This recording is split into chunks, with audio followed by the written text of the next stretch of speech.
Menampung sahabat yang bangkrut justru berbuah pengkhianatan saat Zalina menemukan suaminya telah menikah siri dengan wanita itu di rumahnya sendiri.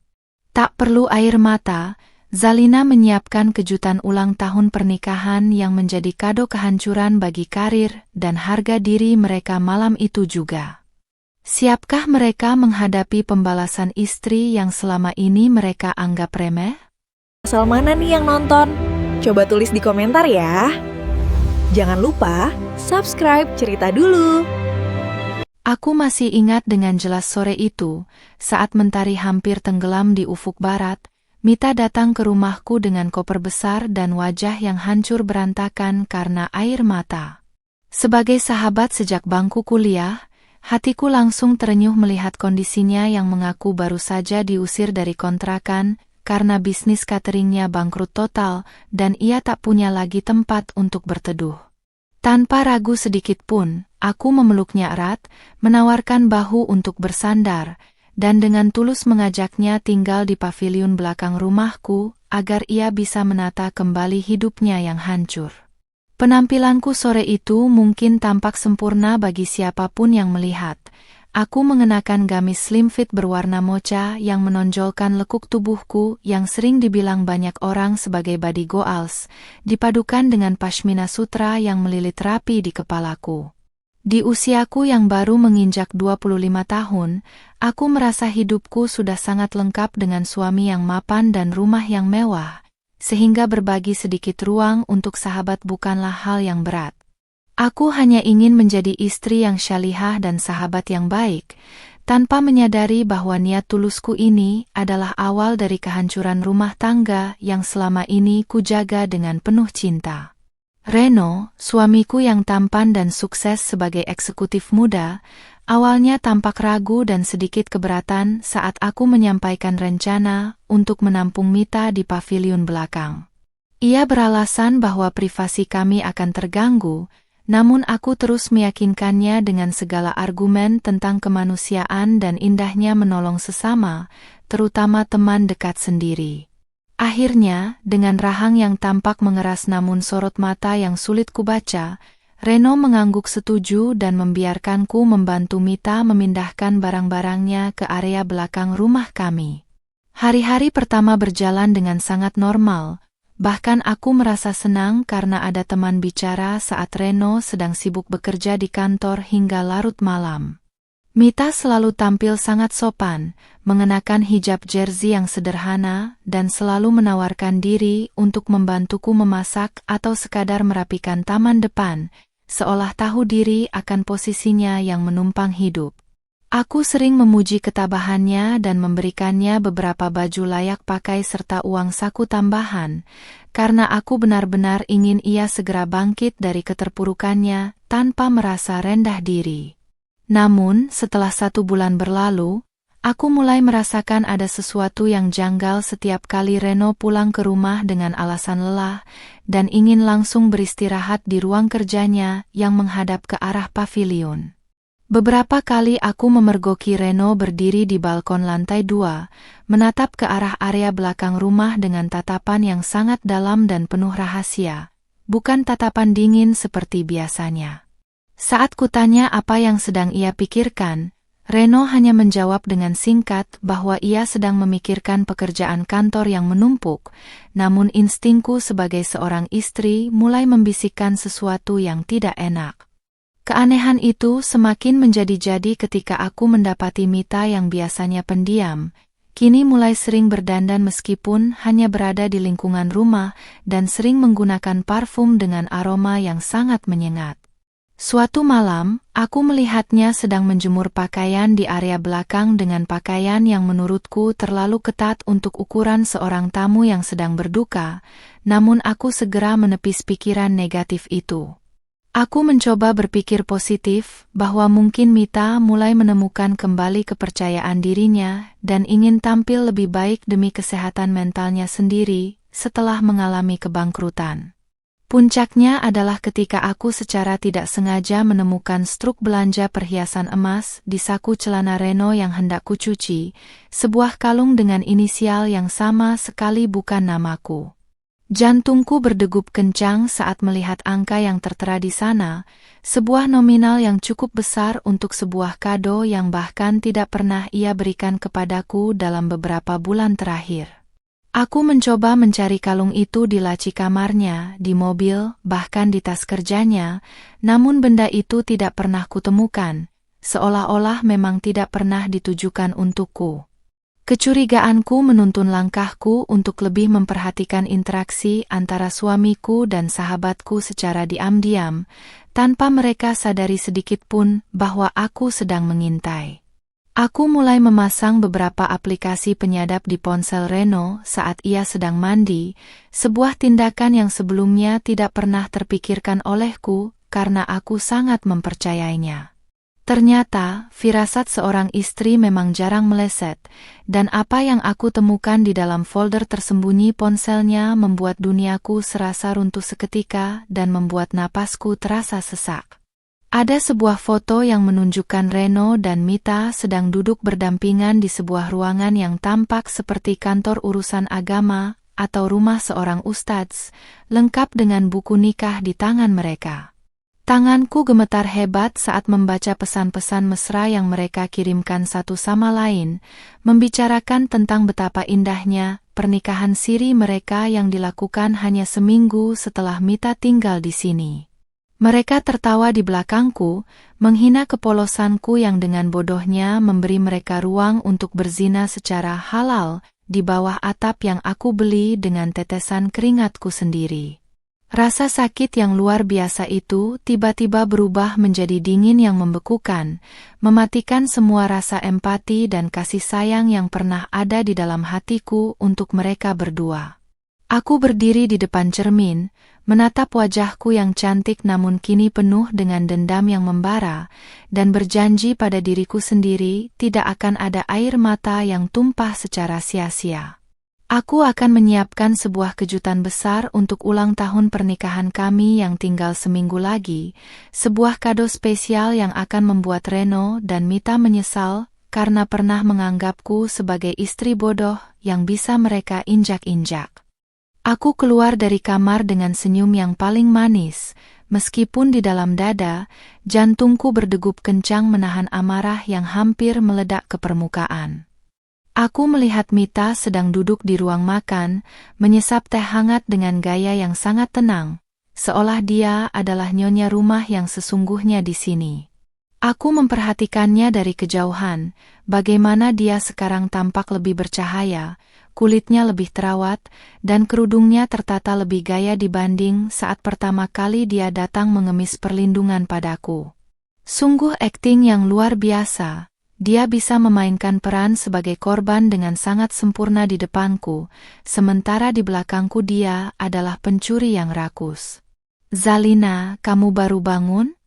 Sini, aku sudah buatkan sarapan untukmu dan Reno, ucapnya dengan nada yang sangat lembut, seolah dia sangat perhatian pada kesehatanku. Aku berjalan mendekat. Setiap langkahku terasa berat namun aku memastikan gerakan pinggulku tetap terlihat anggun dalam balutan gamis rumah yang pas di tubuhku. Aku duduk di hadapannya, menatap matanya dalam-dalam, mencari percikan rasa bersalah yang mungkin bersembunyi di sana, tapi yang kutemukan hanyalah ketenangan yang memuakkan. Aku memaksakan sebuah tawa kecil, pura-pura terharu dengan kebaikannya yang ternyata hanyalah topeng untuk menutupi perselingkuhan busuknya dengan suamiku. Tak lama kemudian, Reno turun dengan setelan kantornya yang rapi, tampak sangat gagah namun di mataku dia sekarang tak lebih dari seonggok sampah yang terbungkus pakaian mahal. Dia sempat tertegun melihatku dan Mita duduk bersama di meja makan. Ada kilatan kecemasan di matanya yang segera ia sembunyikan dengan deheman kecil. Aku bangkit berdiri, menghampirinya, dan merapikan kerah kemejanya dengan lembut, memberikan sentuhan istri yang patuh sambil membayangkan betapa menjijikannya tangan ini saat menyentuh kulitnya. Aku bisa merasakan tubuhnya sedikit menegang saat aku mencium pipinya. Mungkin dia merasa terancam oleh kedekatan yang tiba-tiba ini di depan istri sirinya. Sayang, jangan lupa ya, minggu depan adalah ulang tahun pernikahan kita yang kelima. Aku ingin kita merayakannya secara istimewa di rumah ini, ucapku dengan nada manja yang sengaja dibuat-buat. Aku melirik ke arah Mita melalui sudut mataku dan melihat tangannya yang sedang memegang cangkir sedikit bergetar, meskipun wajahnya tetap terlihat datar.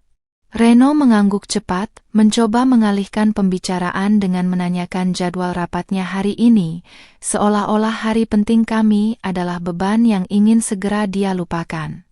Dia tidak tahu bahwa perayaan yang kumaksud bukanlah perjamuan romantis biasa, melainkan panggung eksekusi bagi harga diri dan karirnya yang dia bangga-banggakan itu. Setelah Reno berangkat kerja, aku memutuskan untuk bermain-main sedikit dengan Mita, menguji sejauh mana dia bisa mempertahankan kebohongannya di depanku. Aku mengajaknya menemaniku berbelanja ke mall mewah, dengan alasan ingin mencarikan baju baru untuknya, agar dia terlihat lebih segar dan bersemangat mencari kerja. Di dalam mobil, aku sengaja memutar lagu-lagu tentang pengkhianatan dan perselingkuhan. Sesekali aku berkomentar betapa rendahnya seorang wanita yang merebut suami orang lain. Mita hanya terdiam, wajahnya sedikit memucat namun dia tetap berusaha menimpali perkataanku dengan kalimat-kalimat religius yang membuatku ingin muntah saat itu juga. Saat di mall, aku memilihkan beberapa pakaian yang sangat terbuka untuknya, pakaian yang sangat jauh dari citra wanita berhijab santun yang selama ini dia tampilkan di depan Reno. Aku ingin melihat apakah dia memiliki keberanian untuk menolak atau justru senang mendapatkan barang-barang mewah dari uang suamiku yang aku kendalikan. Mita, kamu itu cantik, tubuhmu bagus. Sayang kalau hanya ditutupi baju-baju longgar seperti itu, kataku sambil menyodorkan sebuah gaun pesta yang sangat ketat. Dia tampak ragu, namun matanya yang penuh ambisi itu tidak bisa berbohong bahwa dia sangat menginginkan kemewahan yang selama ini aku miliki tanpa harus bersusah payah. Sepulang dari mall, aku sengaja mampir ke paviliun belakang dengan alasan ingin mengantarkan belanjaannya, padahal tujuanku adalah mencari bukti fisik tambahan di tempat tinggal mereka. Saat dia sedang mandi, aku dengan cepat menggeledah lemari kecil di sudut ruangan dan menemukan sebuah kotak perhiasan yang sangat kukenal. Itu adalah kalung emas dengan inisial R dan M yang menyatu dalam bentuk hati, kado yang struknya kutemukan di saku celana Reno beberapa hari lalu. Dadaku terasa sesak melihat benda itu, sebuah konfirmasi nyata bahwa suamiku memang telah memuja wanita lain tepat di bawah hidungku, di rumah yang kubangun dengan penuh kasih sayang. Aku segera memotret kalung itu dan beberapa barang pribadi Reno yang tertinggal di sana, termasuk sebuah parfum pria yang aromanya memenuhi ruangan paviliun yang sempit itu. Aku merasa seperti seorang detektif yang sedang menyusun kepingan teka-teki menuju sebuah ledakan besar yang akan menghancurkan segalanya. Tidak ada lagi keraguan, tidak ada lagi rasa kasihan. Mita telah melampaui batas dan Reno telah mengkhianati janji suci yang ia ucapkan di depan orang tuaku.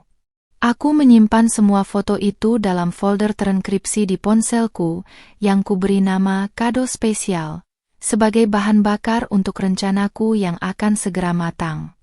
Malam harinya, aku melihat Reno masuk ke paviliun secara diam-diam melalui jendela kamar lantai 2, mengira aku sudah tertidur pulas karena kelelahan berbelanja seharian. Aku berdiri di balik tirai gelap, memperhatikan bayangan mereka yang berpelukan di balik jendela paviliun yang tertutup gorden tipis itu. Rasa mual melilit perutku, namun aku memaksakan diri untuk terus menonton, merekam setiap detail pengkhianatan mereka ke dalam ingatanku agar rasa benciku tidak pernah padam. Mereka terlihat sangat bahagia, tertawa kecil seolah-olah dunia ini hanya milik berdua, tanpa peduli pada hatiku yang mereka hancurkan berkeping-keping di seberang sana. Aku kembali ke tempat tidur dengan perasaan dingin yang semakin membeku, memikirkan setiap langkah yang harus kuambil agar tidak ada celah bagi mereka untuk membela diri nanti. Aku sudah menghubungi beberapa teman media dan rekan bisnis Reno, mengundang mereka ke pesta ulang tahun pernikahan kami dengan dalih pengumuman proyek besar. Semuanya sudah terjadwal dengan rapi, mulai dari catering hingga teknisi yang akan mengatur layar proyektor besar di ruang tengah rumah kami. Mereka menginginkan drama, maka aku akan memberikan drama yang paling viral dan tak terlupakan sepanjang sejarah hidup mereka, sebuah kado yang akan membuat mereka memohon kematian daripada harus menanggung malu. Pagi itu aku terbangun dengan kepala yang sangat dingin, meski semalam aku menyaksikan pemandangan yang paling menjijikkan dalam hidupku dari balik jendela. Aku berdiri di depan cermin besar di kamar, memperhatikan pantulan diriku, seorang wanita berusia 25 tahun dengan wajah yang tetap manis dan imut, namun kini ada kilatan predator di mataku. Aku mengenakan inner hijab yang nyaman dan mulai memulas riasan tipis, memastikan penampilanku tetap terlihat segar dan tak mencurigakan sama sekali. Aku harus tetap menjadi Zalina yang lembut, istri yang dianggap Reno sangat naif dan mudah dibohongi, agar mereka tetap merasa aman di dalam lubang yang sedang mereka gali sendiri. Saat turun ke bawah, aku mendapati Reno sedang duduk di ruang tengah dengan laptop terbuka, berlagak sibuk dengan pekerjaan kantornya, seolah dia tidak baru saja keluar dari paviliun Mita beberapa jam yang lalu. Aku mendekatinya dari belakang, melingkarkan lenganku di lehernya, dan mencium puncak kepalanya dengan penuh kasih sayang yang palsu. Aku bisa merasakan otot bahunya sedikit menegang, tanda bahwa nuraninya yang tersisa masih memiliki sedikit rasa takut akan ketahuan. "Mas, nanti malam temani aku ke butik ya? Aku ingin memilih gaun terbaik untuk acara ulang tahun pernikahan kita nanti," bisikku lembut tepat di telinganya. Reno menoleh dan tersenyum kaku, mengiyakan permintaanku tanpa banyak tanya, mungkin untuk menutupi rasa bersalahnya yang semakin menumpuk. Di saat yang sama, Mita keluar dari dapur membawa nampan berisi kopi, mengenakan daster rumahan yang agak ketat sehingga memperlihatkan bentuk tubuhnya yang ia pikir bisa menandingiku. Dia tersenyum ramah padaku, tipe senyum yang dulu kuanggap tulus namun kini terlihat seperti seringaian iblis yang haus akan milik orang lain. Aku membalas senyumnya dengan lebih lebar lagi, menyapa sahabatku itu dengan nada paling ceria yang bisa kuhasilkan, sambil membayangkan bagaimana wajah itu akan hancur seminggu lagi. Setelah Reno berangkat ke kantor, aku menghabiskan waktu dengan memanjakan Mita, membawanya ke salon langgananku dan membiarkannya mendapatkan perawatan kelas atas. Aku ingin dia merasa berada di puncak dunia, merasa bahwa dia benar-benar telah berhasil merebut posisi sebagai ratu di rumah ini secara perlahan. Sambil duduk bersebelahan saat kuku kami dipoles, aku bercerita tentang rencana pesta besar yang akan kuadakan, menyebutkan bahwa aku akan mengundang bos besar Reno dan para investor utama perusahaannya. Aku melihat binar ambisi di mata Mita.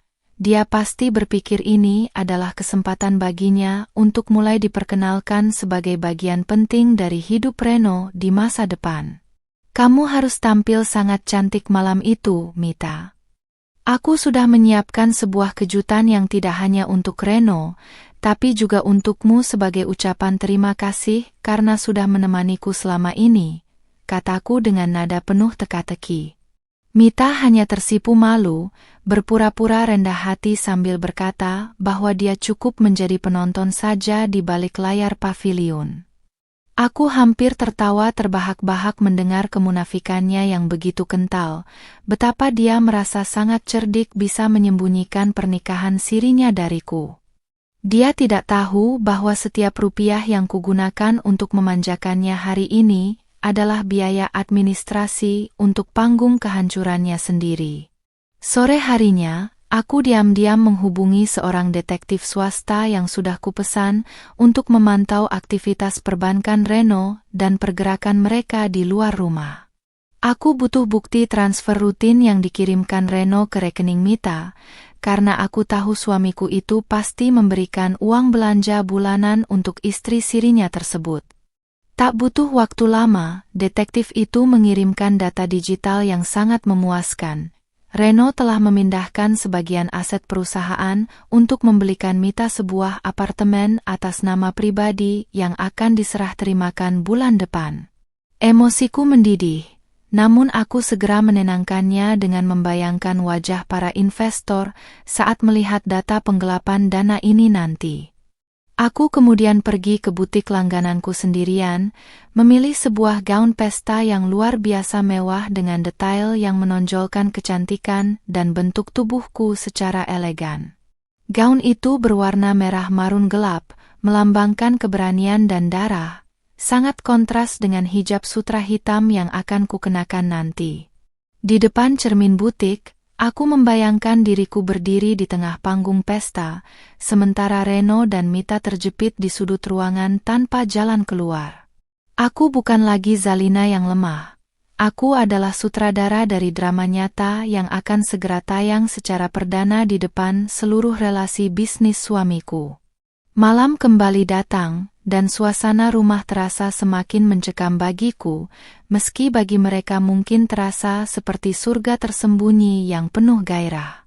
Aku sengaja pulang terlambat dan pura-pura tidur lebih awal, memberikan mereka kesempatan untuk kembali bertemu di paviliun belakang.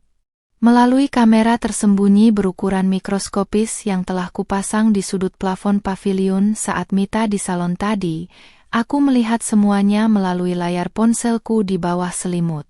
Aku melihat mereka bercengkerama, tertawa mengejek cara bicaraku yang lembut, dan membicarakan rencana mereka untuk menyingkirkanku setelah aset Reno sepenuhnya aman. Sabar ya sayang, sebentar lagi Zalina akan kita buat mengurus perceraiannya sendiri tanpa membawa sepeser pun harta ini.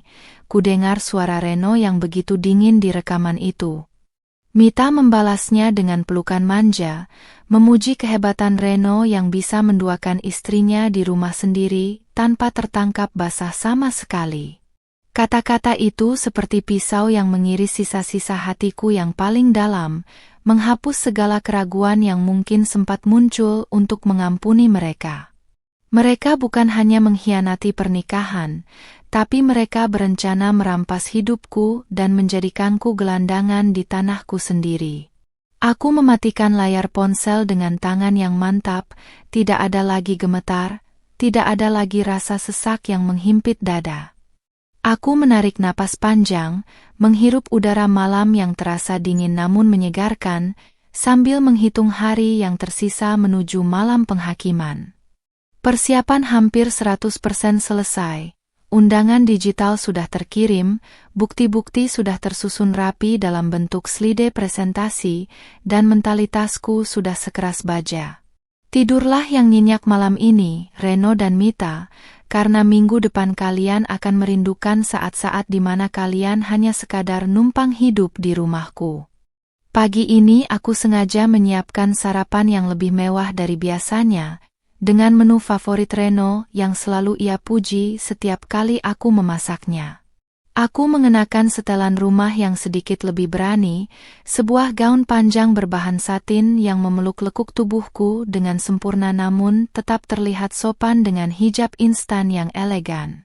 Aku ingin mengingatkan Reno secara halus tentang apa yang akan ia kehilangan, sebuah keindahan dan pengabdian yang tidak akan pernah bisa diberikan oleh wanita seperti Mita. Saat Reno turun, aku menyambutnya dengan senyum paling menawan, membuatnya sempat tertegun sejenak seolah baru menyadari betapa beruntungnya dia memilikiku. Mita keluar dari arah belakang dengan wajah yang tampak sedikit pucat, mungkin karena kelelahan setelah pertemuan rahasia mereka semalam yang kulihat lewat kamera tersembunyi. Aku segera menghampirinya dengan nada khawatir yang dibuat-buat, memegang tangannya yang terasa dingin dan bertanya apakah dia merasa kurang sehat. Aku menyarankannya untuk beristirahat saja dan tidak perlu membantu pekerjaan rumah, sebuah tawaran yang ia terima dengan anggukan lemah dan senyum tipis yang penuh kepalsuan. Di dalam hati, aku tertawa melihat betapa mudahnya mereka masuk ke dalam permainan peranku yang jauh lebih rapi daripada akting murahan mereka. Mas, aku sudah memesan videografer untuk mendokumentasikan perjalanan cinta kita selama 5 tahun ini untuk diputar di pesta nanti, kataku di sela-sela sarapan sambil menyodorkan ponselku. Reno tampak sedikit tersedak kopinya, matanya menunjukkan kilatan panik yang sangat jelas sebelum ia mencoba menenangkan diri dengan berdehem keras. Ia bertanya apakah itu benar-benar perlu, dan aku menjawab dengan nada manja, bahwa aku ingin semua orang tahu betapa setianya dia mendampingiku selama ini. Dia terpaksa setuju, tidak berani menolak karena takut aku akan curiga jika dia bersikap tidak kooperatif di depan sahabat yang numpang hidup di rumah kami. Setelah Reno berangkat, aku menghabiskan waktu di ruang kerja pribadiku, mengedit file-file yang akan menjadi bom waktu di malam pesta nanti. Aku menggabungkan rekaman video romantis kami dengan cuplikan rekaman CCTV pavilion yang menunjukkan kemesraan mereka yang menjijikkan di belakangku. Transisi videonya kubuat sangat halus, dimulai dari janji suci pernikahan kami yang kemudian perlahan memudar menjadi gambar Reno yang sedang memberikan kalung emas itu pada Mita. Aku memastikan setiap detail visualnya tajam dan jelas, agar tidak ada satupun tamu undangan yang bisa menyangkal apa yang mereka lihat dengan mata kepala sendiri. Siang harinya, aku pergi menemui pengacaraku secara diam-diam di sebuah kafe terpencil di pinggiran kota untuk mematangkan strategi hukum. Aku menyerahkan semua bukti transfer, dokumen pembelian apartemen atas nama Mita, dan bukti pernikahan siri mereka yang berhasil dikumpulkan oleh detektif swastaku. Pengacaraku tersenyum puas, mengatakan bahwa dengan bukti sekuat ini, Reno tidak akan bisa membawa 1% pun dari aset yang kami bangun bersama. Lebih dari itu, dia bisa terjerat kasus penggelapan dana perusahaan jika para investor memutuskan untuk menuntut setelah melihat presentasiku nanti. Saat aku pulang, aku mendapati Mita sedang mencoba salah satu hijab mahalku di depan cermin ruang tamu, mengira aku masih akan lama berada di luar. Dia tampak begitu terobsesi dengan barang-barangku, jemarinya meraba bahan sutra itu dengan penuh rasa iri yang sangat terlihat di raut wajahnya. Aku tidak marah, justru aku masuk dengan tenang dan berkata bahwa dia boleh mengambilnya jika dia suka, karena aku punya banyak yang lebih bagus. Mita tampak terkejut dan malu, namun ia tetap menerima pemberianku dengan ucapan terima kasih yang terdengar sangat menjilat di telingaku. Zalina, kamu baik sekali, aku tidak tahu bagaimana cara membalas semua kebaikanmu selama ini, ucapnya dengan mata yang sengaja dibuat berkaca-kaca. Aku mengelus pipinya dengan lembut, merasakan kulitnya yang tak sebanding dengan perawatanku, dan berbisik bahwa melihatnya bahagia sudah cukup bagiku. Aku membayangkan bagaimana wajah penuh syukur itu akan berubah menjadi ekspresi kehinaan saat dia menyadari bahwa semua pemberianku hanyalah uang duka sebelum aku menghancurkannya. Aku ingin dia merasakan jatuh dari ketinggian setelah aku memberinya harapan palsu tentang kehidupan mewah yang selama ini dia impikan. Sore harinya, Reno pulang lebih awal dengan membawa buket bunga besar, sebuah usaha sia-sia untuk menenangkan gejolak di dalam hatinya yang mungkin mulai merasa terpojok. Kami makan malam bertiga, sebuah pemandangan yang sangat ironis. Istri sah, suami pengkhianat, dan istri siri yang duduk di satu meja dengan penuh kepalsuan. Reno mencoba mencairkan suasana dengan membicarakan rencana masa depan perusahaan, sementara Mita sesekali menimpali dengan nada yang sok pintar. Aku hanya mendengarkan sambil terus tersenyum, sesekali memuji kehebatan suamiku di depan madu yang tidak sadar bahwa madunya akan segera berubah menjadi racun mematikan. Malam itu, aku sengaja meninggalkan laptopku dalam keadaan tidak terkunci di ruang tengah dan pura-pura pergi ke kamar mandi dalam waktu yang lama. Dari balik celah pintu, aku melihat Reno dan Mita segera mendekati laptop tersebut, mencoba mencari tahu apa yang sedang kukerjakan untuk acara pesta.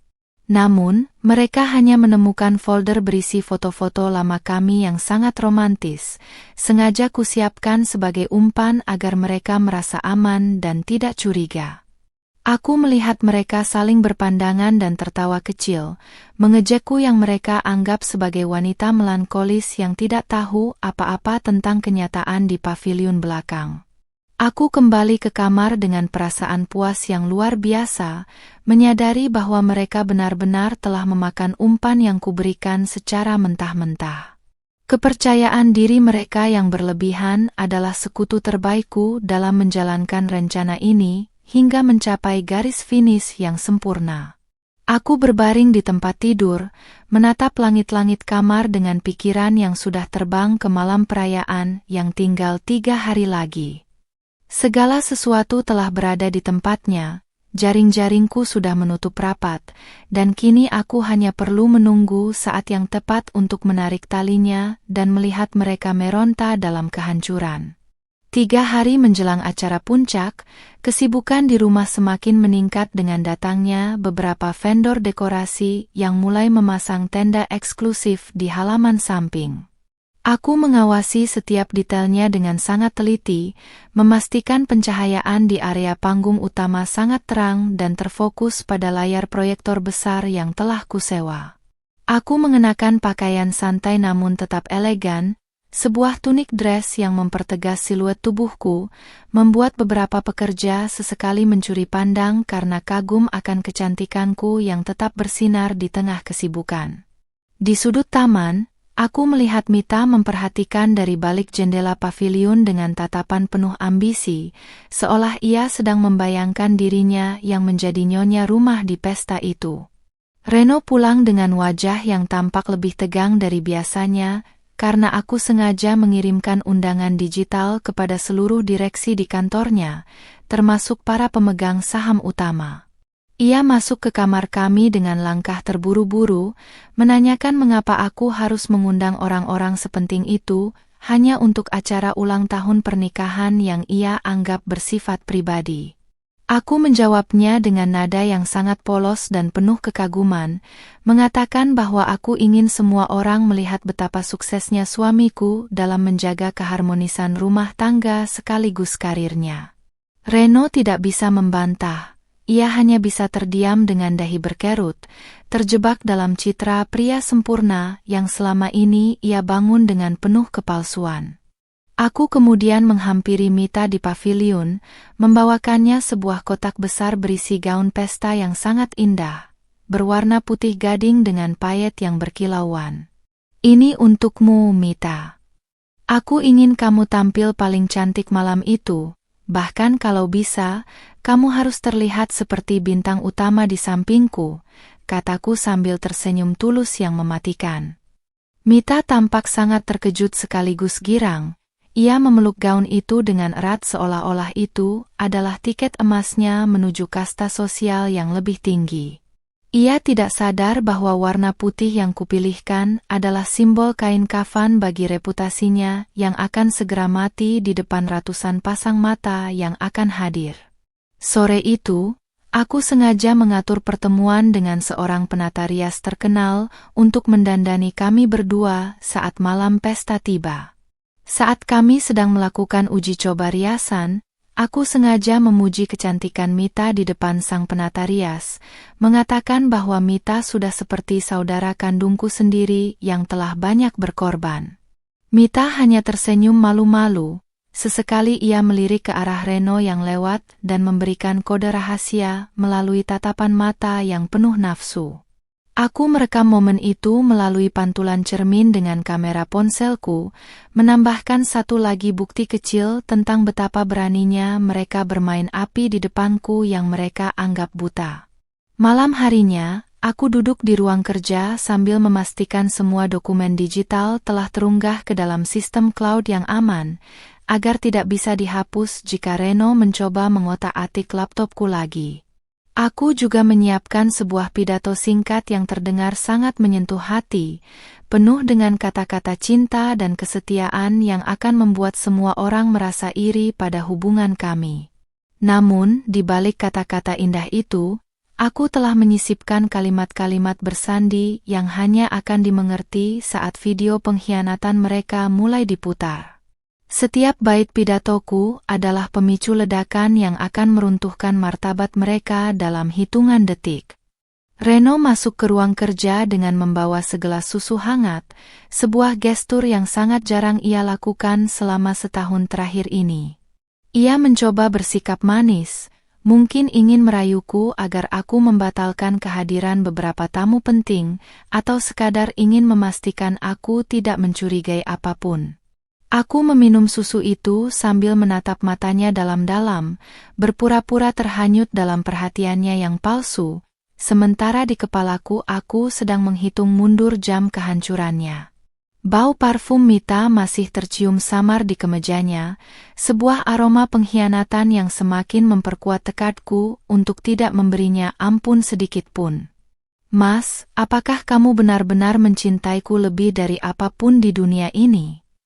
Tanyaku dengan suara yang sedikit bergetar, akting yang sempurna untuk menunjukkan kerentanan seorang istri. Reno memelukku erat, membisikkan kata-kata manis tentang kesetiaan dan masa depan yang indah yang sedang ia siapkan untukku. Di dalam pelukannya, aku merasa mual yang luar biasa hingga ingin muntah, membayangkan bagaimana ia mengucapkan kalimat yang sama pada Mita di paviliun belakang. Pelukan ini bukan lagi tempat yang hangat bagiku, melainkan lilitan ular berbisa yang sedang mencoba membius mangsanya sebelum menelan hidup-hidup.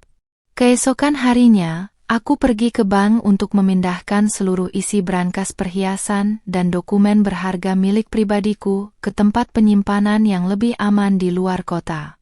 Aku tidak ingin ada satupun aset berhargaku yang tertinggal di rumah ini saat badai besar itu datang menghantam nanti.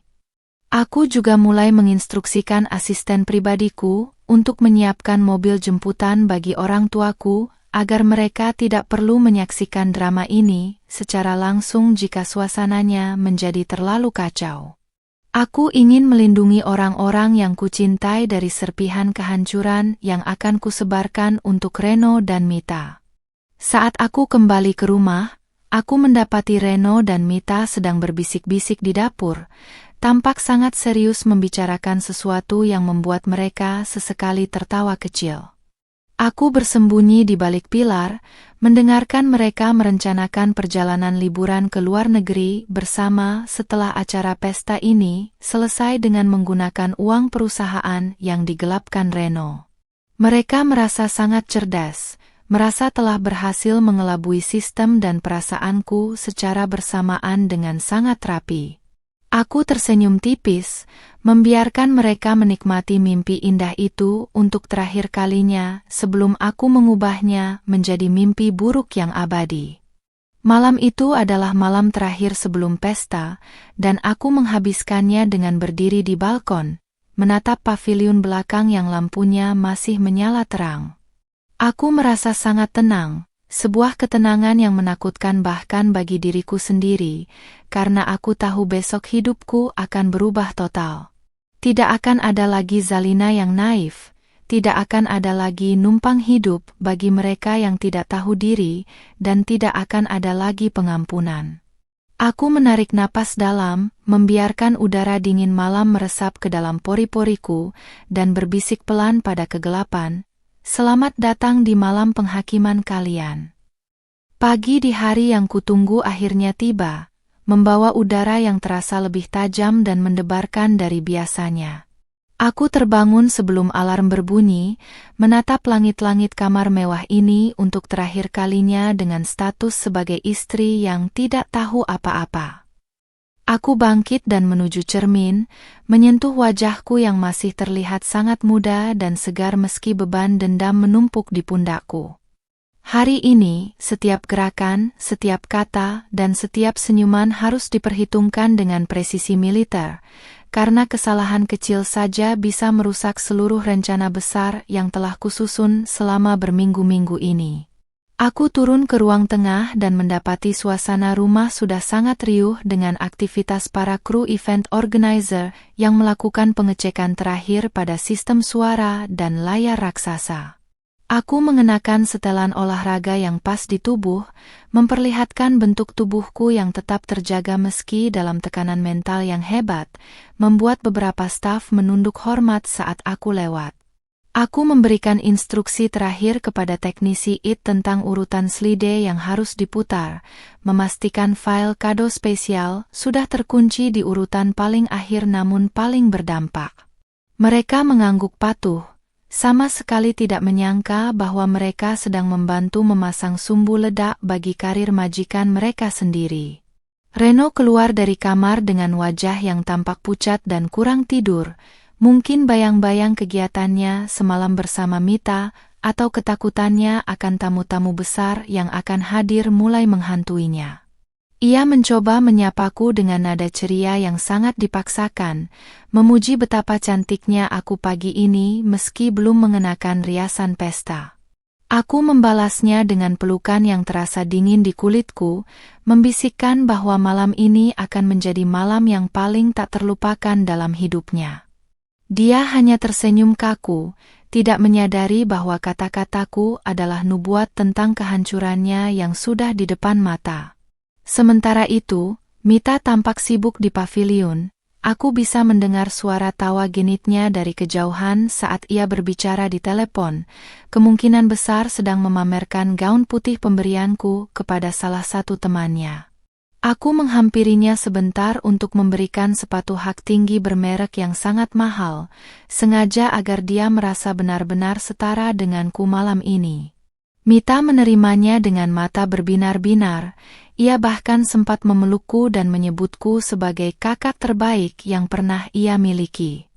Aku hanya bisa mengelus punggungnya, merasakan detak jantungnya yang penuh nafsu akan harta, sambil membayangkan betapa cepatnya detak itu akan berubah menjadi ketakutan saat video itu diputar.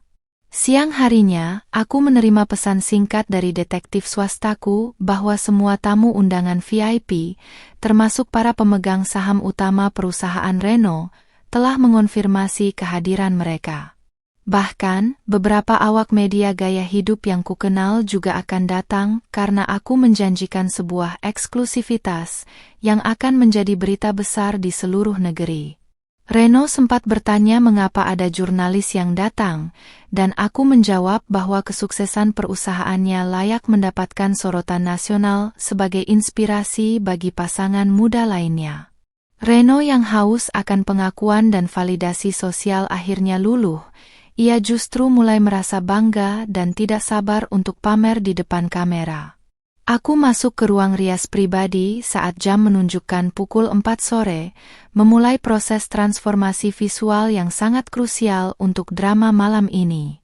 Penata rias pilihanku bekerja dengan sangat detail, mengaplikasikan riasan bold namun tetap terlihat anggun dan berkelas pada wajahku yang manis. Hijab sutra hitamku dipasang dengan teknik yang sangat rapi, membingkai wajahku dengan sempurna dan memberikan kesan misterius sekaligus berwibawa. Aku menatap pantulan diriku yang mengenakan gaun merah marun yang sangat pas di tubuh. Aku tampak seperti seorang ratu yang siap memenggal kepala pengkhianatnya dengan cara yang paling elegan. Di ruangan sebelah, aku bisa mendengar suara Mita yang sedang didandani. Ia terus saja mengoceh tentang betapa indahnya gaun putihnya dan bagaimana ia ingin terlihat menonjol malam ini. Aku sengaja meminta penata riasnya untuk memberikan riasan yang sedikit terlalu tebal untuk Mita, agar ia terlihat sedikit berlebihan dan norak jika dibandingkan dengan keanggunanku yang tenang. Aku ingin kontras visual antara istri sah yang berkelas dan wanita numpang hidup yang haus perhatian itu terlihat sangat jelas di kamera. Biarlah dia menikmati delusi kecantikannya untuk beberapa jam terakhir ini sebelum semua orang melihat siapa dia sebenarnya. Reno datang menjemputku di ruang rias.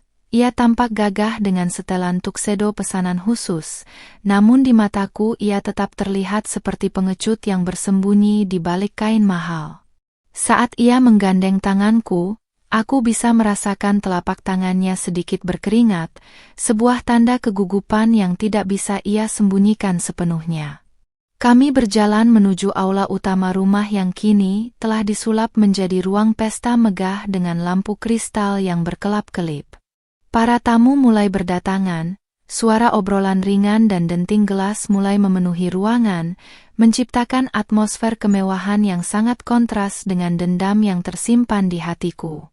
Aku melihat Mita masuk ke aula melalui pintu samping, mengenakan gaun putihnya dengan langkah yang dibuat-buat anggun, mencoba menarik perhatian para kolega bisnis Reno. Beberapa tamu tampak berbisik-bisik, mungkin bingung dengan kehadiran wanita lain yang tampil hampir semencolok sang nyonya rumah di acara ulang tahun pernikahan. Reno sempat meliriknya dengan tatapan penuh keinginan, namun ia segera memalingkan wajah saat menyadari aku sedang memperhatikannya dengan senyum kecil. Aku merasa seperti sedang menonton pertunjukan teater di mana aku adalah satu-satunya orang yang memegang naskah aslinya, sementara mereka hanya pion yang bergerak sesuai rencanaku. Acara dimulai dengan sambutan pembukaan dari pembawa acara yang memuji keharmonisan rumah tangga kami sebagai contoh ideal bagi pasangan masa kini. Aku berdiri di samping Reno, tangan kami bertautan erat di depan semua orang, seolah-olah kami adalah pasangan yang paling bahagia di dunia.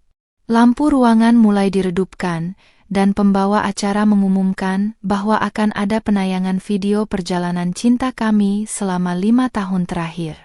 Jantungku berdetak dengan ritme yang teratur. Bukan karena takut, tapi karena adrenalin yang memuncak saat aku melihat teknisi mulai menekan tombol play pada layar raksasa di belakang kami. Selamat datang di awal akhir hidup kalian, Reno dan Mita. Layar raksasa itu menyala dengan cahaya benderang, menampilkan kolase foto-foto pernikahan kami 5 tahun lalu yang sangat romantis dan penuh haru. Aku bisa mendengar decak kagum dan tepuk tangan pelan dari para tamu undangan, sementara Reno berdiri di sampingku dengan membusungkan dada, tampak sangat bangga dengan citra suami setia yang terpampang nyata. Di sudut mataku, aku melihat Mita berdiri tak jauh dari panggung. Wajahnya yang berias tebal tampak sedikit kaku, mungkin karena merasa iri melihat kemegahan pesta yang seharusnya miliknya jika saja dia adalah istri sah. Tanganku masih menggenggam erat tangan Reno, bukan karena cinta, melainkan untuk memastikan dia tidak bisa lari saat badai ini benar-benar dimulai.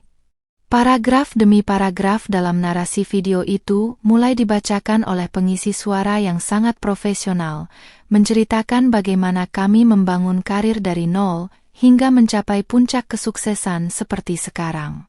Aku melirik ke arah kursi direksi dan investor, mereka semua tampak tersenyum puas, merasa bahwa investasi mereka berada di tangan orang yang memiliki stabilitas emosional dan rumah tangga yang baik. Reno sesekali membisikkan kata-kata manis di telingaku, mencoba memamerkan kemesraan di depan kamera media yang lensanya terus mengikuti gerak-gerik kami. Aku hanya membalasnya dengan senyum misterius, sambil menghitung detik-detik transisi video yang sudah kurancang sedemikian rupa bersama tim itku. Tiba-tiba, musik latar yang tadinya melankolis dan manis berubah menjadi dentuman bass yang rendah dan mencekam, menciptakan suasana yang seketika berubah tegang di seluruh ruangan. Foto-foto romantis kami perlahan memudar, digantikan oleh potongan video hitam putih yang menunjukkan area paviliun belakang rumah kami secara live melalui kamera tersembunyi. Beberapa tamu mulai berbisik bingung, mengira ini adalah kesalahan teknis atau kejutan lain yang belum mereka pahami maksudnya. Reno mulai terlihat gelisah. Ia meremas tanganku dengan keras dan berbisik menanyakan apa yang sebenarnya sedang terjadi pada layarnya, namun aku tetap diam dengan pandangan lurus ke depan. Video kemudian beralih ke rekaman 1 minggu yang lalu, menampilkan sosok Mita yang sedang masuk ke dalam paviliun dengan mengenakan pakaian yang sangat tidak pantas untuk seorang tamu. Tak lama kemudian, sosok Reno muncul di layar, menyusulnya masuk dan mengunci pintu dari dalam dengan gerakan yang sangat hafal medan. Seluruh aula besar itu mendadak sunyi senyap, seolah-olah semua orang sedang menahan napas menyaksikan adegan yang seharusnya tidak menjadi konsumsi publik tersebut. Wajah Reno yang tadinya penuh kemenangan kini berubah menjadi sepucat kertas. Keringat dingin mulai bercucuran di dahi dan pelipisnya saat ia menyadari bahwa rahasia tergelapnya telah bocor. Layar tersebut kemudian menampilkan bukti yang lebih eksplisit. Foto buku nikah siri mereka yang sangat jelas, lengkap dengan nama Reno dan Mita di bawah stempel wali hakim. Tidak berhenti di situ, rekaman percakapan mereka di dapur, saat mereka merencanakan untuk menguras aset perusahaanku, mulai diputar dengan volume yang cukup keras hingga terdengar ke seluruh sudut ruangan. Suara Reno yang meremehkan kepolosanku dan tawa licik Mita yang menghina kemurahhatianku bergema, menghancurkan martabat mereka berkeping-keping di depan mata para pemegang saham utama. Aku bisa merasakan tatapan jijik dan marah mulai dilemparkan oleh para tamu ke arah suamiku yang kini hanya bisa mematung seperti patung lilin yang mulai meleleh. Aku perlahan melepaskan genggaman tanganku dari Reno, melangkah satu tindak ke depan menuju pengeras suara dengan keanggunan yang tetap terjaga sempurna. Aku menatap Mita yang kini gemetar hebat di sudut ruangan. Gaun putih mahalnya tampak seperti kain kafan yang menyedihkan saat semua orang mulai menunjuk-nunjuk ke arahnya. Terima kasih sudah datang ke perayaan ini, sahabatku tersayang, ucapku dengan nada yang sangat tenang namun sangat menusuk hingga ke tulang sumsum. Kado spesial yang kujanjikan untukmu malam ini bukan hanya gaun itu, tapi juga pengakuan jujur di depan seluruh dunia tentang betapa hebatnya kamu numpang hidup di rumah ini. Reno mencoba meraih mikrofon dariku dengan tangan yang gemetar, mulutnya terbuka ingin membela diri namun tidak ada satu kata pun yang sanggup keluar dari tenggorokannya yang tersekat. Para investor yang tadi memujinya kini bangkit berdiri dengan wajah merah padam, salah satunya bahkan mendekat dan melemparkan gelas minumannya ke lantai sebagai tanda kemarahan atas penggelapan dana yang terungkap di video. Wartawan mulai bergerak maju, lampu kilat kamera menyambar-nyambar wajah Reno dan Mita yang penuh dengan kehinaan, mengabadikan setiap detik kehancuran mereka untuk menjadi berita utama esok pagi. Aku berdiri di tengah sorotan lampu, merasa sangat bebas seolah beban berat yang selama ini menghimpit dadaku baru saja diangkat oleh kekuatan gaib. Mita mencoba lari keluar dari aula, namun langkahnya terhenti oleh beberapa petugas keamanan yang sudah kuinstruksikan untuk tidak membiarkan siapapun pergi sebelum aku selesai bicara. Dia jatuh terduduk di lantai, menangis histeris sambil menutupi wajahnya dengan tangannya yang kini terlihat sangat kusam di bawah lampu sorot pesta yang kejam. Tidak ada satupun orang yang menolongnya, bahkan Reno, suaminya yang siri itu, sama sekali tidak menoleh dan justru mencoba menyembunyikan wajahnya sendiri di balik punggung orang lain. Inilah pemandangan yang paling indah dalam hidupku, melihat dua pengkhianat saling membelakangi saat badai kehancuran menghantam mereka secara bersamaan. Aku kembali ke mikrofon, mengumumkan bahwa mulai malam ini aku secara resmi mengajukan gugatan cerai dan telah melaporkan tindakan penggelapan aset perusahaan ke pihak kepolisian. Aku juga menyatakan bahwa kepemilikan rumah dan seluruh isinya adalah mutlak milik pribadiku berdasarkan perjanjian pranikah yang pernah Reno tanda tangani dengan sombongnya dulu. Mas Reno dan Mita, koper kalian sudah ada di gerbang depan. Silakan pergi dari sini dalam waktu 5 menit, atau polisi yang akan menyeret kalian keluar, kataku dengan senyum yang paling manis dan paling dingin yang pernah kuberikan pada mereka. Ruangan itu kembali riuh, bukan dengan tepuk tangan kekaguman, melainkan dengan sorakan penghinaan bagi sang pecundang yang kini tersungkur di atas panggung kesuksesannya sendiri. Aku berjalan menuruni panggung dengan kepala tegak, melewati Reno yang kini terduduk lemas di lantai, mengabaikan permohonan ampun yang mulai keluar dari bibirnya yang pucat. Aku melangkah keluar dari aula pesta, menghirup udara malam yang terasa sangat segar dan murni, menyadari bahwa esok fajar akan menyapa Zalina yang baru. Zalina yang tidak lagi memberi tumpangan pada ular berbisa, dan Zalina yang telah berhasil mengubah rasa sakitnya menjadi sebuah kemenangan yang paling elegan dan viral. Suasana aula yang tadinya megah kini berubah menjadi pengadilan publik yang sangat kejam bagi Reno dan Mita.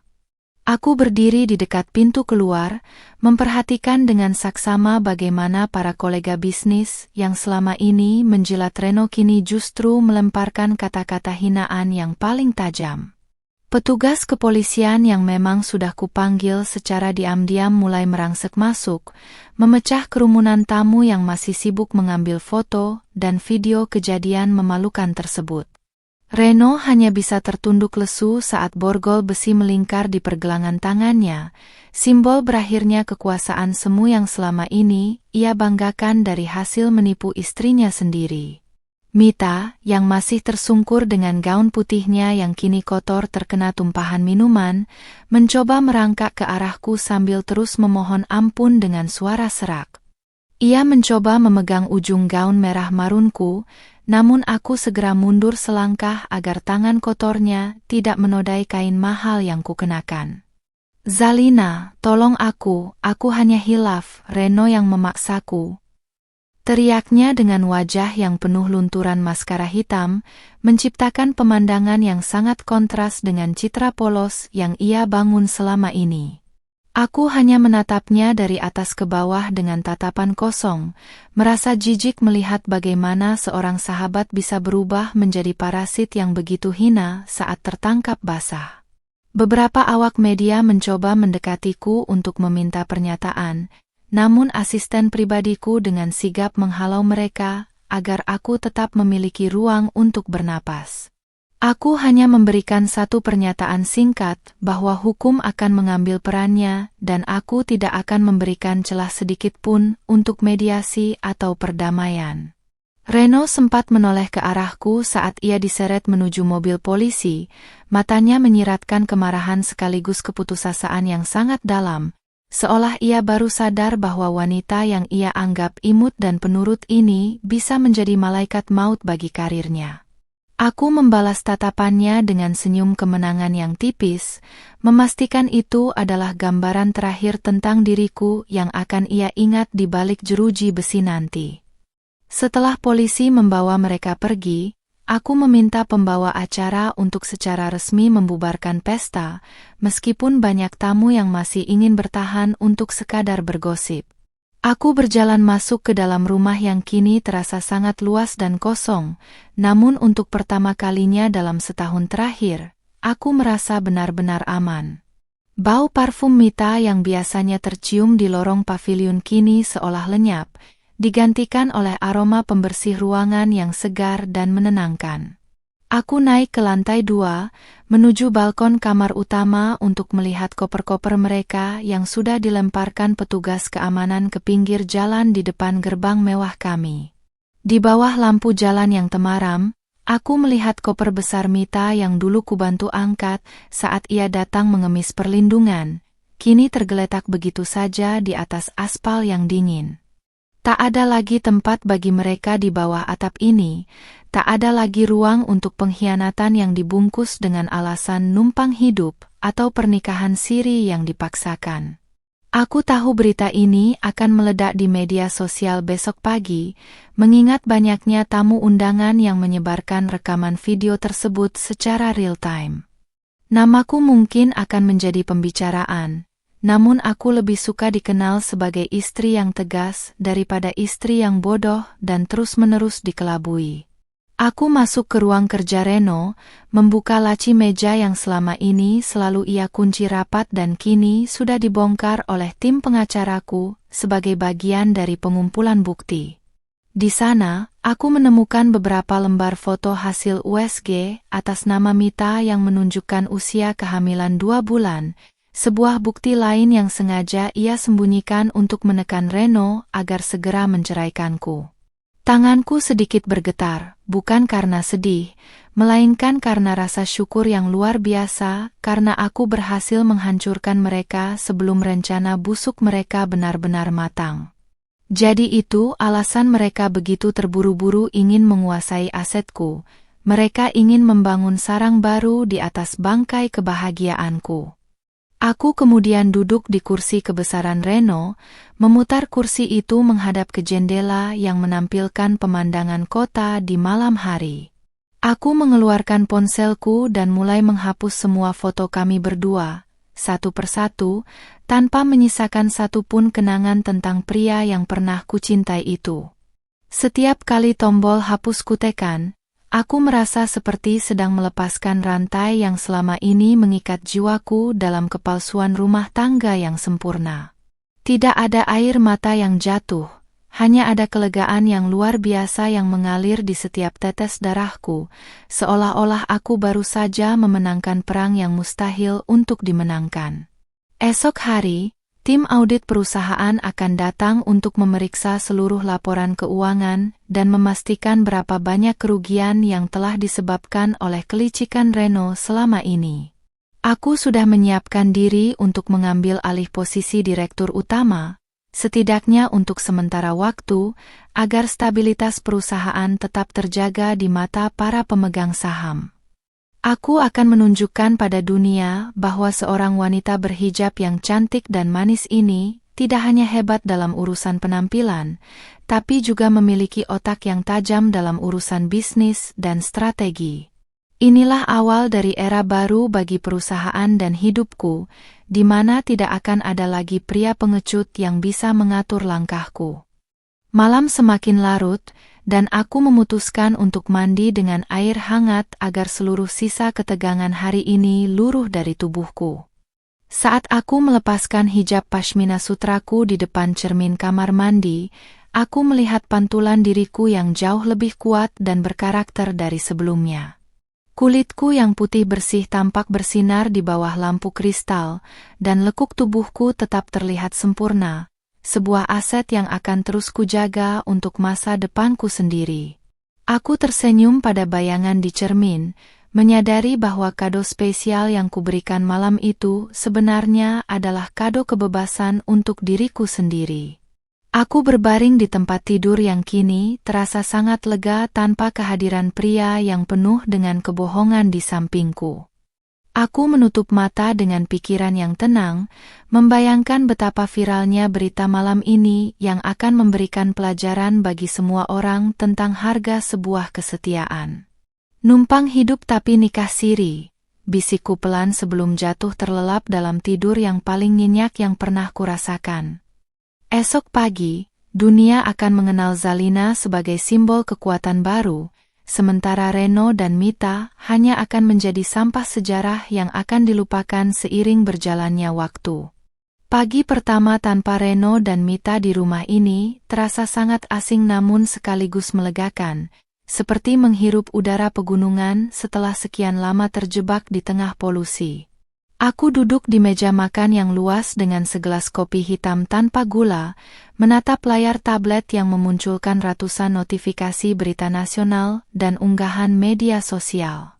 Video dari pesta semalam telah menjadi tren nomor 1 di seluruh platform. Orang-orang menyebutnya sebagai pembalasan istri paling elegan tahun ini. Tagar nama suamiku dan Mita dipenuhi dengan komentar kecaman, sementara profil media sosialku banjir dengan dukungan dari ribuan wanita yang merasa terwakili oleh keberanianku.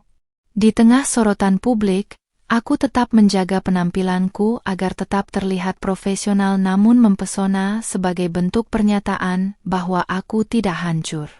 Aku mengenakan blazer fit body berwarna putih tulang yang dipadukan dengan hijab satin berwarna gelap, memberikan kesan tegas sekaligus bersih.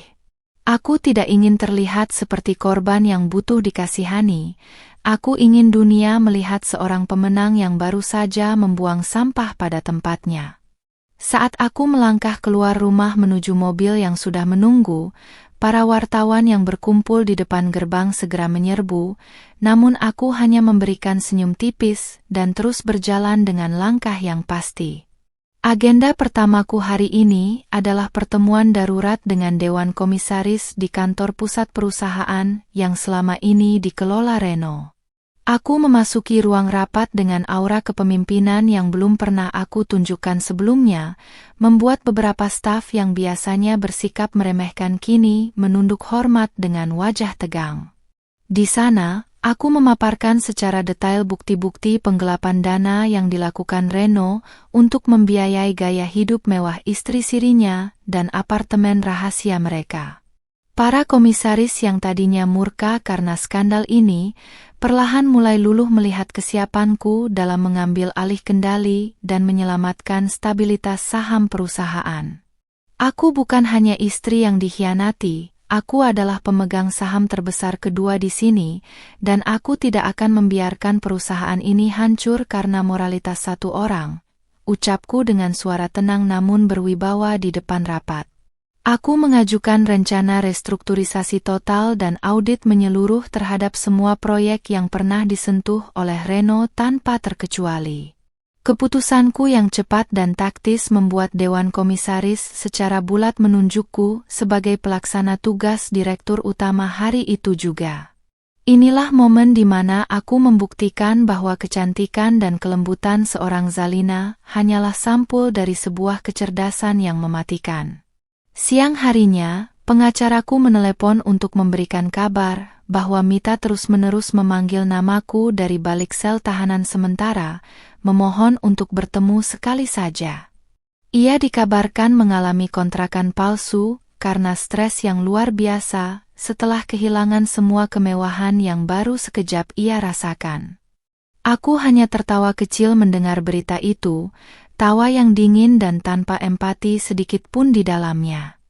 Katakan padanya, aku tidak punya waktu untuk urusan sampah. Semua sudah kuserahkan pada proses hukum, jawabku sebelum menutup telepon dengan tegas. Reno juga dikabarkan mencoba menghubungi beberapa rekan bisnisnya untuk mencari jaminan agar ia bisa keluar dari tahanan, namun hasilnya nihil. Semua orang yang dulu ia anggap teman kini menutup pintu rapat-rapat, takut terseret dalam skandal penggelapan dana dan perzinahan yang sudah menjadi konsumsi publik. Ia kini benar-benar sendirian, tanpa harta, tanpa jabatan, dan tanpa harga diri yang tersisa untuk diperjualbelikan. Pria yang dulu begitu sombong dan merasa bisa mengatur segalanya kini hanya bisa meringkuk di lantai semen yang dingin, meratapi kebodohannya sendiri. Aku memutuskan untuk mengunjungi butik tempat aku memesankan baju untuk Mita, namun kali ini aku datang untuk membatalkan semua sisa pesanan atas namanya.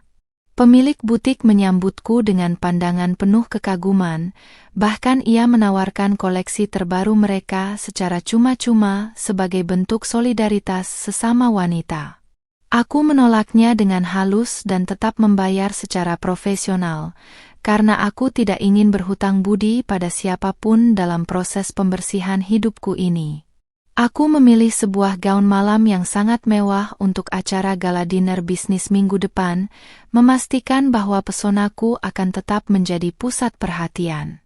Sore harinya, aku kembali ke rumah dan memutuskan untuk merombak total paviliun belakang yang pernah menjadi saksi bisu pengkhianatan mereka. Aku memerintahkan para pekerja untuk mengosongkan seluruh isinya dan membakar barang-barang yang tidak bisa disumbangkan agar tidak ada sisa energi negatif di sana. Aku berencana mengubah bangunan itu menjadi studio kreatif atau perpustakaan pribadi, sebuah tempat yang produktif daripada menjadi sarang perzinahan. Melihat barang-barang Mita diangkut keluar seperti sampah memberikan kepuasan batin yang sulit dilukiskan dengan kata-kata. Keadilan benar-benar telah ditegakkan di rumahku sendiri. Malam harinya, aku duduk di taman belakang yang kini sudah kembali tenang, menikmati hembusan angin malam tanpa perasaan was-was atau curiga. Aku merenungkan betapa cepatnya roda kehidupan berputar jika kita memiliki keberanian untuk memutar tuasnya sendiri saat keadaan mulai tidak adil.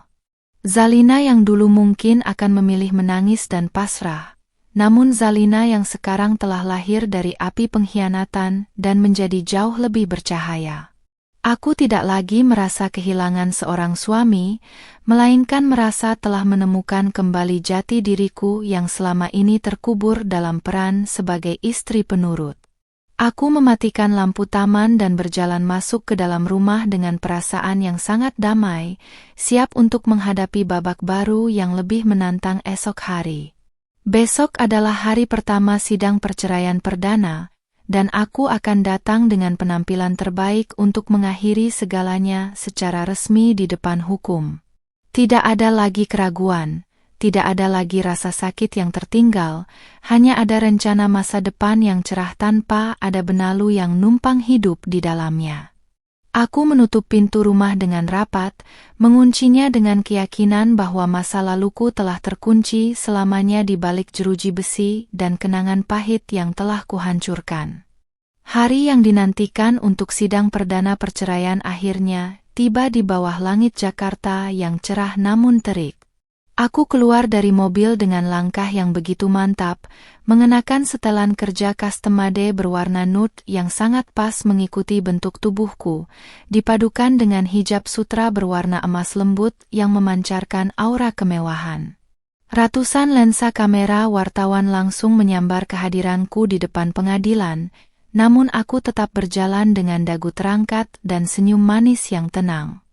Hari ini bukan hanya tentang memutus ikatan hukum, melainkan tentang memproklamirkan kemerdekaan jiwaku secara mutlak di hadapan dunia.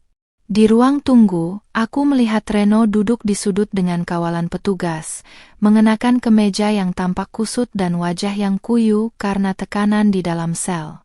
Rambutnya yang biasa tertata rapi kini berantakan, dan sorot matanya yang dulu penuh kesombongan kini hanya menyisakan kehampaan dan rasa malu yang mendalam.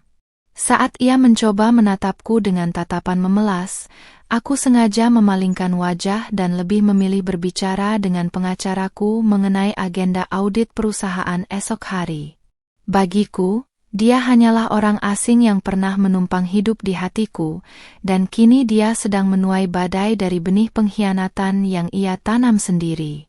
Sementara itu, kabar dari Mita semakin mengenaskan.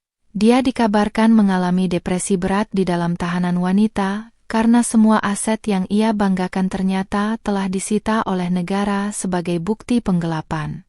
Tanpa dukungan finansial dari Reno dan tanpa perlindungan dariku, dia benar-benar kembali menjadi sosok yang numpang hidup, namun kali ini di balik jeruji besi yang dingin. Semua pengorbanannya untuk merebut suamiku berakhir dengan sia-sia, meninggalkan luka permanen pada reputasi dan masa depannya sendiri. Aku merasa adil, karena pengkhianatan di bawah atap yang sama hanya bisa dibayar dengan kehancuran yang setimpal. Sidang berjalan dengan sangat cepat karena bukti-bukti yang kusodorkan, mulai dari video perselingkuhan hingga bukti transfer dana perusahaan, sama sekali tidak bisa dibantah oleh pihak Reno. Hakim dengan tegas mengabulkan gugatan cerai daruratku dan menetapkan bahwa seluruh aset bersama jatuh ke tanganku sesuai dengan klausul perjanjian pranikah yang sah. Reno hanya bisa tertunduk saat hakim membacakan putusan. Ia kehilangan segalanya dalam satu ketukan palu: istri, harta, jabatan, dan kehormatan. Aku menghembuskan napas lega, merasakan beban terakhir yang selama ini menghimpit pundakku akhirnya luruh dan hilang bersama angin. Setelah keluar dari ruang sidang, aku memberikan pernyataan singkat di depan puluhan wartawan yang sudah menunggu dengan antusias. Hidup terlalu berharga untuk dihabiskan bersama orang yang tidak tahu arti kesetiaan. Jadilah kuat untuk dirimu sendiri sebelum menjadi kuat untuk orang lain, ucapku dengan suara yang jernih dan berwibawa. Kalimat itu langsung dikutip oleh berbagai media daring dan menjadi kutipan viral yang memberikan semangat bagi banyak wanita di luar sana yang mengalami nasib serupa. Aku meninggalkan gedung pengadilan bukan sebagai janda yang meratapi nasib, melainkan sebagai sosok inspirasi yang baru saja memenangkan harga dirinya kembali. Sore harinya, Aku kembali ke kantor dan memimpin rapat umum pemegang saham perdana sebagai direktur utama yang baru secara definitif.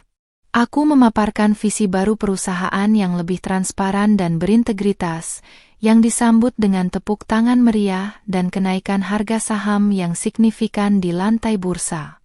Para investor yang dulu ragu kini justru memberikan dukungan penuh, karena mereka melihat ketegasan dan kecerdasanku dalam menangani krisis rumah tangga maupun bisnis.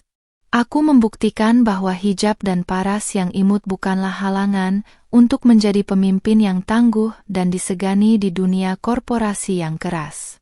Aku pulang ke rumah dan mendapati paviliun belakang sudah bersih total. Kini hanya tersisa ruangan kosong yang siap kuubah menjadi studio desain pribadi. Aku melangkah masuk ke sana, berdiri di tengah ruangan yang dulu penuh dengan aroma kemunafikan, dan kini menghirup udara yang terasa sangat netral. Aku mengambil kuas dan cat putih, mulai mencoret dinding itu sebagai simbol bahwa aku sedang menghapus semua jejak hitam masa lalu dengan warna baru yang lebih bersih. Tidak ada lagi rasa benci yang tersisa, yang ada hanyalah tekad untuk membangun masa depan yang jauh lebih cemerlang dan bermakna. Malam itu, aku mengadakan syukuran kecil-kecilan di rumah bersama orang tuaku dan beberapa teman sejati yang tetap setia mendukungku selama badai berlangsung. Ibuku memelukku erat dengan mata berkaca-kaca, bangga melihat putri kecilnya telah bertransformasi menjadi wanita yang luar biasa berani dan mandiri.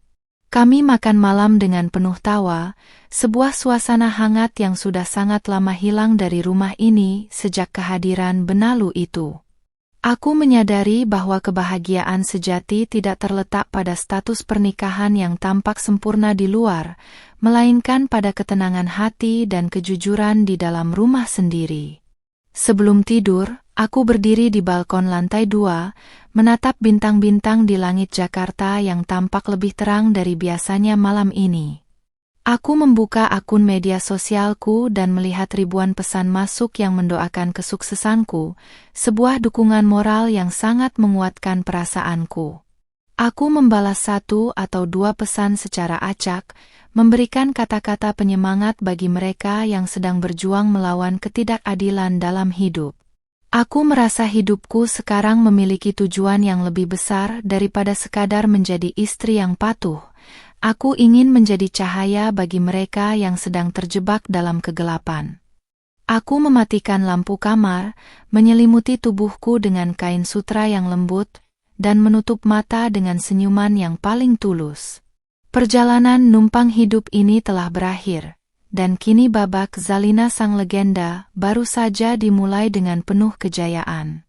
Aku tidak lagi takut akan hari esok, karena aku tahu bahwa aku adalah nahkoda tunggal bagi hidupku sendiri, dan tak akan kubiarkan ada pengkhianat lagi yang berani menumpang di kapal keberhasilanku. Tidurlah yang nyenyak, sang pemenang, karena esok dunia menantimu dengan peluang yang tak terbatas.